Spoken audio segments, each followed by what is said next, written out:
अस्सलामु अलैकुम वरहमतुल्लाहि वबरकातुह। बहुत सारे हमारे मुसलमान भाई और बहन रमज़ानुल मुबारक के इस अजीम महीने में कुरान पाक पढ़ने का एहतमाम करते हैं, कुरान पाक बहुत ज़्यादा पढ़ते हैं। यकीनन उनका ये अमल बहुत सवाब का अमल है, इसमें कोई शक की गुंजाइश नहीं है। लेकिन मैं रमज़ानुल मुबारक में कुरान पाक पढ़ने वाले भाइयों और बहनों से एक रिक्वेस्ट करना चाहूँगा। वो रिक्वेस्ट ये है कि आप अगर रमज़ान में 10 कुरान पढ़ रहे हैं या फिर आप 5 कुरान पढ़ रहे हैं, अगर आप एक ही कुरान पढ़ रहे हैं तो ज़रूर भी ज़रूर ये कोशिश करें कि कुरान पाक को ट्रांसलेशन के साथ पढ़ें। अगर आप 10 मरतबा कुरान पढ़ रहे हैं देखकर, तो 5 मरतबा कम से कम ट्रांसलेशन के साथ पढ़ें, 5 मरतबा वैसे ही पढ़ें। अगर आप 2 मरतबा कुरान पढ़ रहे हैं तो 1 मरतबा ट्रांसलेशन के साथ पढ़ें और 1 मरतबा वैसे ही पढ़ें। इसलिए कि हम मुसलमानों का ये अक़ीदा है, हमारा ये बिलीव है कि कुरान अल्लाह की तरफ से हमारे लिए पैगाम है, अल्लाह की तरफ से हमारे लिए मैसेज है। जाहिर सी बात है कि हमारा दुनिया में मामूल है कि जब किसी दोस्त का या फिर किसी भी दुश्मन का भी क्यों ना हो, या फिर किसी गवर्नमेंट का या किसी ऑफिस का मैसेज आता है, तो हम लोग ये कोशिश करते हैं कि उस मैसेज को पढ़ें और उसको समझें। और जब तक हम उस मैसेज को नहीं समझते, हम लोगों को चैन नहीं आता, सुकून नहीं मिलता। अगर हमारे को वो ज़ुबान नहीं आती तो दूसरों से पूछकर मालूम कर लेते। लेकिन कुरान पाक के बारे में हम जानते हैं कि ये अल्लाह की तरफ से हमारे लिए मैसेज है, लेकिन अफसोस की बात है कि हम उसे समझने की कोशिश नहीं कर रहे हैं।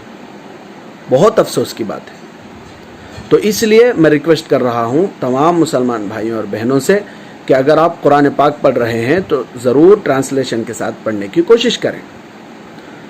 ज़रूरी नहीं है कि ट्रांसलेशन आप उर्दू ही में पढ़ें, आप इंग्लिश ट्रांसलेशन पढ़ सकते हैं, तेलुगु ट्रांसलेशन पढ़ सकते हैं, कोई भी ज़ुबान में आप उसका ट्रांसलेशन पढ़ सकते हैं।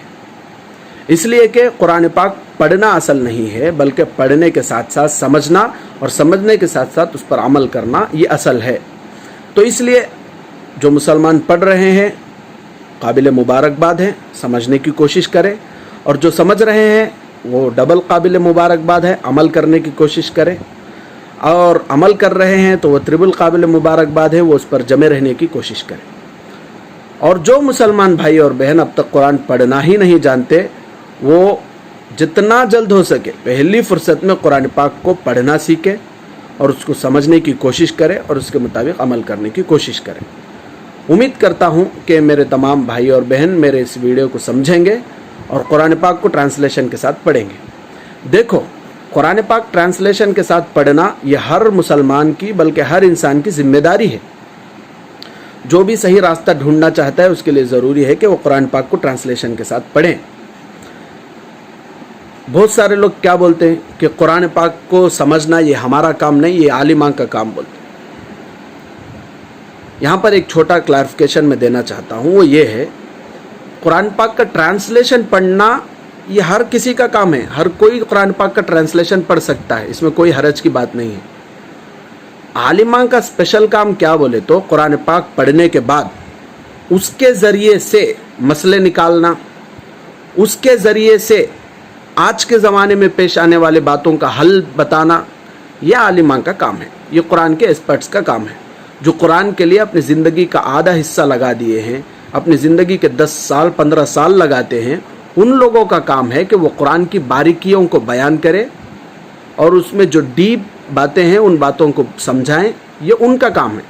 लेकिन कुरान पढ़ना और उसका ट्रांसलेशन पढ़ना और उसको समझने की कोशिश करना हर आम इंसान का काम है, कोई भी पढ़ सकता।